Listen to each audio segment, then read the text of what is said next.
ఈరోజు అమ్మవారిని అన్నపూర్ణాదేవిగా అలంకారం చేయడం జరిగింది. మూడో రోజు విజయవాడలో కూడా అన్నపూర్ణాదేవి అలంకారం. అందువలన మన దేవాలయంలో కూడా అమ్మవారిని అన్నపూర్ణాదేవిగా అలంకారం చేసాం.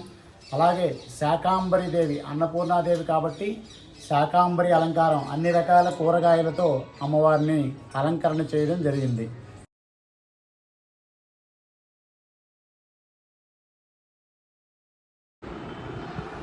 ఈ అన్నపూర్ణాదేవిని పూజించడం వలన మన లోకంలో ఉన్నటువంటి జనులందరికీ కూడా ఎప్పుడు అన్నానికి లోటు లేకుండా, అన్నపానీయాలకు లోటు లేకుండా ఉంటుంది. కాబట్టి తప్పనిసరిగా ప్రతి ఒక్కరూ కూడా అన్నపూర్ణాదేవిని పూజించి అమ్మవారి కృపకు పాత్రలు కావాల్సిందిగా మరీ తెలియజేస్తున్నాం.